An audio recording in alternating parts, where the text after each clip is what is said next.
사랑하는 성도 여러분, 영혼이 잘되어 범사가 잘되고 강건하시기를 주 예수님의 이름으로 축원합니다. 오늘은 요한복음 5장 30절로 47절에 나타내신 하나님의 뜻을 전하고자 합니다. 예수님께서 요한복음 5장 36절에 내게는 요한의 증거보다 더 큰 증거가 있으니 아버지께서 내게 주사 이루게 하시는 역사, 곧 내가 하는 그 역사가 아버지께서 나를 보내신 것을 나를 위하여 증언하는 것이요. 이 말씀에는 성경 전체의 핵심이 들어 있습니다. 이 말씀을 분석적으로 보면 예수님에 관한 증언은 두 가지입니다. 하나는 선지자 세례 요한의 증언입니다. 선지자란 그 낱말의 뜻 그대로 사람들이 알지 못하는 것을 미리 알고 그것을 사람들이 알 수 있도록 전파하는 사람입니다.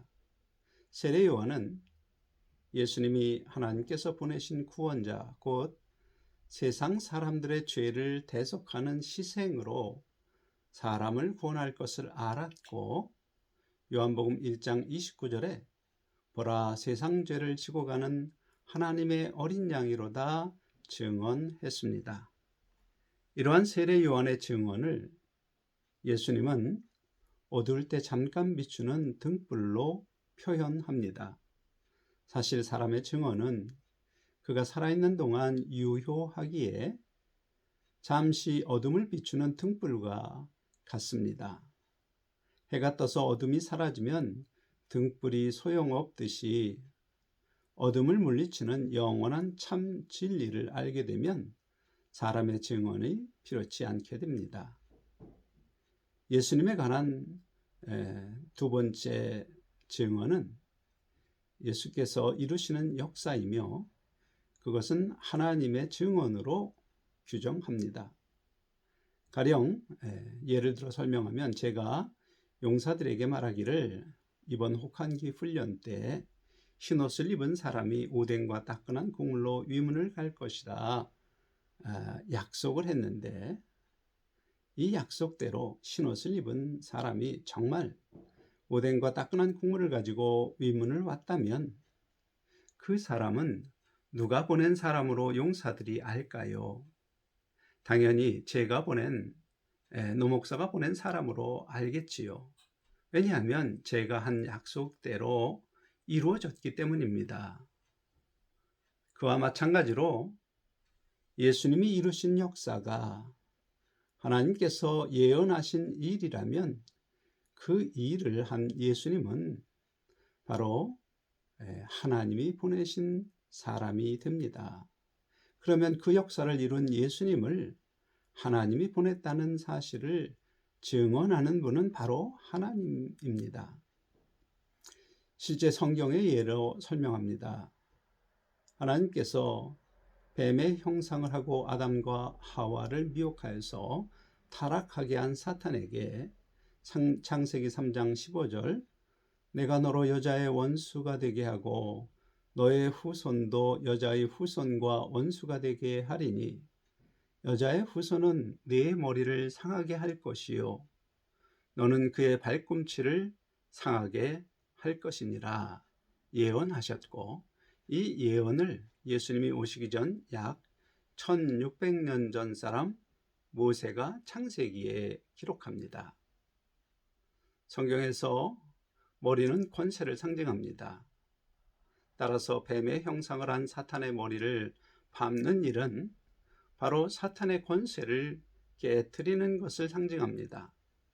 곧 아담이 미혹을 받아 모든 살아 움직이는 생물을 다스리는 권세를 사탄에게 넘겨주어서 이 세상의 모든 동물은 약육강식의 법칙에 살고 동시에 그 권세를 넘겨준 아담은 죄가 들어와서 죄의 종이 되었습니다.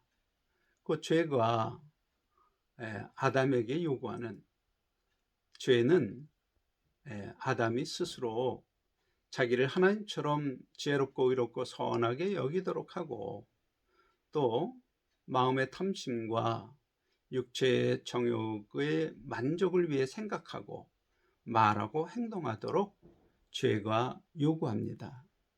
이러한 죄의 요구에 복종하는 사람이 바로 죄의 종입니다. 따라서 창세기 3장 15절은 사람을 죄의 종으로 살게 하는 사탄의 권세를 깨어서 죄에서 사람을 해방시킬 메시아는 여자의 후손이라는 하나님의 예언입니다. 그런데 이 예언대로 처녀 마리아에게서 난 여자의 후손이요, 예수님께서 십자가를 치심으로 자기 죄로 받을 죄의 형벌, 그 사람들이 자기 죄로 받을 죄의 형벌, 곧 지옥에 던져지는 형벌을 면제받게 됨을 성경이 진술합니다. 그러므로 하나님이 예언하신 일, 곧 사탄의 권세를 깨뜨리는 그 일을 하신, 그리고 사람의 죄의 형벌을 면제케 하는 일을 하신 예수님이 사람을 죄에서 구원하실 메시아이심을 하나님이 증언한 것입니다. 성경의 이해를 더 보겠습니다. 민수기 21장 9절에 모세가 놋뱀을 만들어 장대 위에 다니 뱀에게 물린 자가 놋뱀을 쳐다본 즉 모두 살더라. 이 사건은 이스라엘 백성들이 광야에서 뱀에 물려 죽어갈 때 하나님께서 모세에게 놋으로 뱀을 만들어 장대에 달아 높이 달라고 말씀하시며 장대에 달린 그 놋뱀을 보는 사람마다 죽지 않고 살 것이라고 말씀하셨습니다. 그 말씀을 따라서 모세는 놋으로 뱀을 만들었고 장대에 달린 그 놋뱀을 보는 사람마다 정말 죽지 않고 고침을 받았습니다. 사람의 상식으로 이 이야기를 생각하면 말도 안 되는 우스꽝스러운 우화 같습니다. 그런데 영적으로 보면 이 또한 하나님의 예언입니다. 성경에서 뱀은 항상 사탄을 상징합니다. 그러므로 이 이야기 속에 뱀에 물린 사람은 사탄의 권세 아래 지옥에서 죽을 운명의 사람을 상징하며 그들의 생명을 구하는 일에 대한 하나님의 예언입니다. 그런데 그 구원하는 방식이 바로 장대에 달린 놋뱀을 보는 것입니다. 하필이면 뱀의 모양인가? 하나님을 거역하고 하늘에서 쫓겨난 사탄을 상징하는 뱀의 모양은 저주받은 것을 상징합니다. 한편 신명기 21장 23절 그 시체를 나무 위에 밤새도록 두지 말고 그날에 장사하여 내 하나님 여호와께서 내게 준 기업으로 주시는 땅을 더럽히지 말라. 나무에 달린 자는 하나님께 저주를 받았음이니라. 이 말씀은 나무에 달려 죽은 사람이 저주받은 자임을 진술합니다. 그러므로 뱀의 모양으로 나무에 달려 있는 놋뱀의 모습은 더욱 저주를 받은 자입니다.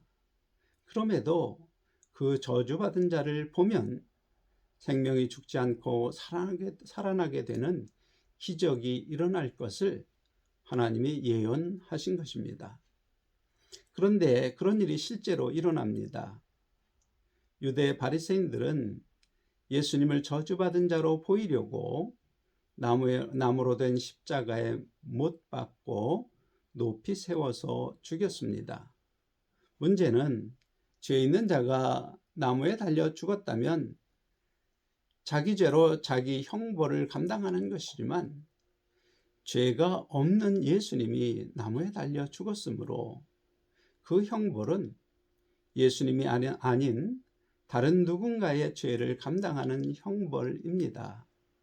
영적으로 보면 저주받은 모든 사람의 죄를 감당하는 것입니다. 그러므로 유대인이 율법으로 볼 때 예수님이 나무에 달려 죽은 모습은 저주받은 모습 자체이지만 하나님이 보실 때 예수님의 십자가의 죽음은 저주받은 모든 사람의 죄를 대신 감당하는 것입니다. 그 일로 예수님이 생명을 살리는 메시아이시다 증언한 하나님의 증언을 믿는 사람은 예수님을 구주로 영접함으로 하나님을 경외하는 영의 생명이 살아나는 놀라운 기적이 일어납니다. 그러므로 예수님의 십자가의 죽음은 바로 1600년 전 노뱀으로 메시아가 어떤 방법으로 사람의 생명을 구할 것인지 예표하는 하나님의 일을 이루는 역사이며, 그 역사를 이루는 예수님이 메시아이심을 하나님이 증언하신 것입니다. 또한 모세 때 애굽에서 나온 이스라엘 백성들이 광야에서 목말라 죽게 되었을 때 하나님은 두 번 모세를 통하여서 반석에서 물을 내주십니다. 첫 번째는 하나님께서 출애굽기 17장 6절에 반석을 지팡이로 쳐 물을 내게 하시고, 두 번째는 민수기 20장 8절에 반석에게 말로 명하여 물을 내게 하셨습니다. 이에 모세는 하나님의 명령대로 첫 번째는 지팡이로 반석을 쳐서 생수를 내었습니다. 그런데 두 번째는 하나님의 말씀대로 하지 않고 지팡이로 두 번이나 두들겨 물을 내는 실수를 하는데, 이 일로 모세는 가나안 땅에 들어가지 못하게 됩니다. 영적으로 볼 때 첫 번 모세가 지팡이로 반석을 치는 사건은 예수님을 십자가에 못 박는 사건을 상징하며, 이때 예수님이 주시는 물은 영생의 생수이고, 두 번째 말로 명하여 물을 내는 그 물은 성도가 나그네 인생길에서 예수 이름으로 기도할 때 진리의 길로 인도하시는 예수님의 역사를 상징하는 생명의 생수입니다. 그런데 말로 하지 않고 두 번 두드리는 모세의 행위는 예수님을 다시 십자가에 못 박는 죄를 상징하며, 그렇게 반복하는 죄를 범하면 하나님이 약속한 기업을 받지 못함을 상징합니다. 이러한 성경 해석은 고린도전서 10장 4절 다같이 신령한 음료를 마셨으니 이는 그들을 따르는 신령한 반석으로부터 마셨음에 그 반석은 곧 그리스도시니라. 이 말씀에 모세가 두드린 그 반석을 예수 그리스도라 말하기 때문에 가능한 성경 해석입니다. 곧 반석에서 생수를 주는 두 사건은 인생의 광야길에서 영원히 목말라 죽게 된 사람들에게 생명의 생수를 주는 예수 그리스도이심을 예표하는 하나님의 증언입니다. 예수님도 사마리아 여인과 우물가에서 대화하실 때 예수님 자신이 생명의 생수를 주는 분임을 말씀합니다. 또한 예수님 이전 1000년 전 사람 다윗이 시편 22편에서 십자가를 감당하시는 메시아의 마음을 나타내기도 하셨고, 약 780년 전 사람 이사야는 이사야 예언서 53장에서 십자가를 감당하는 메시아의 모습과 그 영적인 의미를 나타내는 일종의 예표를 기록합니다. 그런데 예표된 그 메시아의 일들을 실제로 예수님이 십자가의 죽음으로 감당하셨습니다. 특히 가난한 자에게 복음을 전하고 마음이 상한 자를 고치고 포로된 자에게 자유를, 갇힌 자에게 노임을 예언한 이사야 61장의 말씀이 오늘 너희 귀에 응하였느니라 예수님께서 선포하시기도 하셨습니다. 이와 같이 성경 곳곳에 성령 하나님의 감동으로 기록된 예언과 예표가 모두 예수 그리스도를 통하여 이루어졌고, 그것을 거꾸로 생각하면 그 모든 예언과 예표는 예수님이 바로 그리스도이신 것을 증언하는 하나님의 증언입니다. 그러므로 예수님이 이루신 역사를 들어 알고도 믿지 않는 것은 하나님의 증언을 믿지 않는 것이요, 하나님을 거짓말쟁이로 여기는 것입니다. 그래서 예수님은 마가복음 16장 16절에 믿고 세례를 받는 사람은 구원을 얻을 것이요 믿지 않는 사람은 정죄를 받으리라 말씀하셨습니다. 하지만 예수님 당시 유대인들이 하나님의 증언을 알고도 받지 않자 예수님은 요한복음 5장 39절에 너희가 성경에서 영생을 얻을 줄 생각하고 성경을 연구하거니와 이 성경이 곧 내게 대하여 증언하는 것이니라 재차 설명합니다.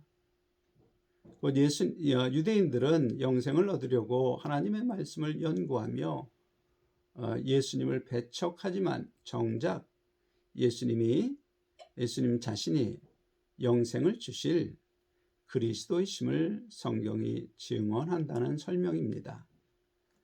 그럼에도 유대인들은 깨닫지 못하고 믿지 못합니다. 다만 자기 생각에 율법을 지키는 것으로 영생을 얻을 수 있다 생각하고 율법의 외형만을 철저히 지키려 합니다. 그 이유를 예수님은 하나님을 사랑하는 것이 너희 속에 없음이라고 지적하십니다.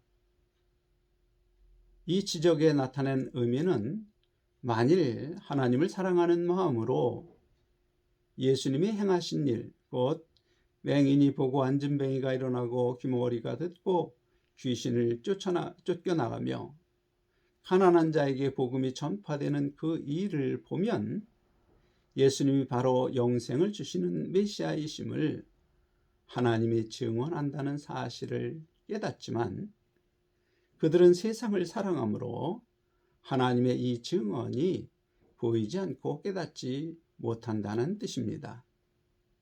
또한 세상을 사랑하는 사람은 마음의 탐심과 육체의 정욕을 만족시켜줄 세상의 조건, 곧 세상의 부귀영화와 건강 장수의 복을 원하며 그것을 누리는 길을 율법에서 찾고 동시에 영생의 길도 율법을 지킴에 있다 스스로 생각하며 율법을 철저히 지키는 율법주의자로 살아가는 것입니다.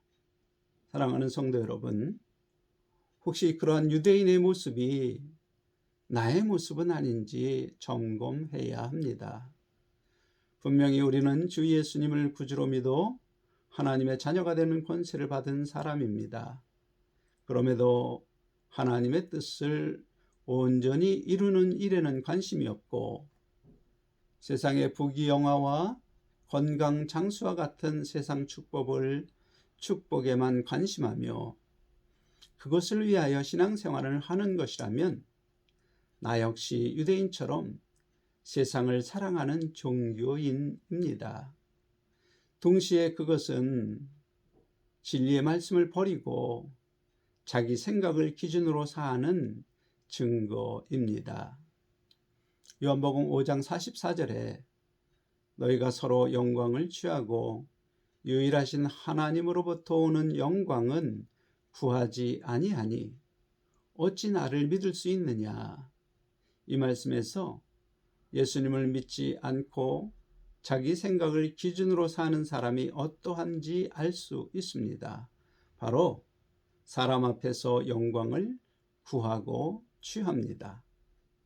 가령 예수님이 보이신 영광의 길은 은밀하게 구제하고 은밀하게 기도하고 은밀하게 금식해야 합니다.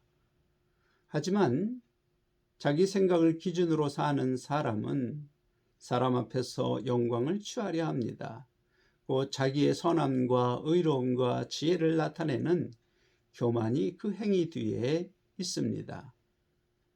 그것은 겉보기에 아무리 선하고 의롭게 보여도 하나님 앞에 영광의 면류관을 얻지 못합니다. 예수님은 요한복음 6장 30절에 나는 나의 뜻대로 하지 않고 나를 보내신 이의 뜻대로 하려 함으로 내 심판은 의로우니라. 이 말씀에서 하나님 앞에 의로 인정받는 길은 성부 하나님의 뜻대로 하는 것임을 알려주십니다. 이것이 하나님 앞에 의의 면류관을 얻게 되는 의로움의 기초입니다. 따라서 우리가 하는 어떤 일도 하나님 앞에 의로 인정받으려면 반드시 우리의 마음의 동기가 하나님의 뜻대로 행하는 것이어야 합니다. 그것이 영원히 변하지 않는 진리입니다. 예수께서 내 이웃을 내 몸같이 사랑하라 하시며 나타내신 하나님의 뜻을 알고 그 하나님의 뜻대로 행하려는 마음의 동기로 어려운 내 이웃의 고통을 함께하며 그들의 고통을 덜어주기 위해서 내가 받은 은사, 지식이나 능력이나 재산을 내어놓는 것은 진실한 청지기로서 하나님 앞에 참으로 의로운 행위로 인정받습니다. 사랑하는 성도 여러분, 사람이 알아주지 않아도 은밀하게 보시는 하나님 앞에 의로 인정이 돼서 의의 면류관, 곧 영광의 부활을 바라보는 성도가 되려면 하나님이 우리를 위해 기록하신 성경이 진리임을 믿고 성경에 나타나신 하나님의 뜻을 내 삶 속에서 이루려고 살아야 합니다. 그 길의 시작은 창세기 6장 5절 여호와께서 사람의 죄악이 세상에 가득함과 그 마음으로 생각하는 모든 계획이 항상 악할 뿐임을 보시고 이 말씀 또한 진실임을 인정하므로 나는 생각이 항상 악할 뿐이라는 사실을 인정하고 내 생각을 따르는 악한 길로 가지 않고 주 예수님의 가르침을 따라 살겠다고 결심하는 것입니다. 그 결심은 하나님 앞에서 나를 구하시려고 예수님을 보내시고 그 예수님이 메시아 되심을 증언하신 하나님의 증언을 믿는다는 고백이 듭니다. 그리고 그 결심을 따라 항상 예수 이름으로 기도하는 생활, 곧 양의 문으로 출입하는 자가 될 때 구원자이신 예수님이 보이신 진리의 길, 세상을 사랑하지 않고 나를 구원하신 하나님을 사랑하며 주의 가르침을 따라 살며 영광의 부활에 이르는 성도가 됩니다. 그 길에서 하나님이 예비하신 이 세상의 복과 영생의 복을 누리는 성도가 되시기를 주 예수님의 이름으로 간절히 축원합니다. 아멘.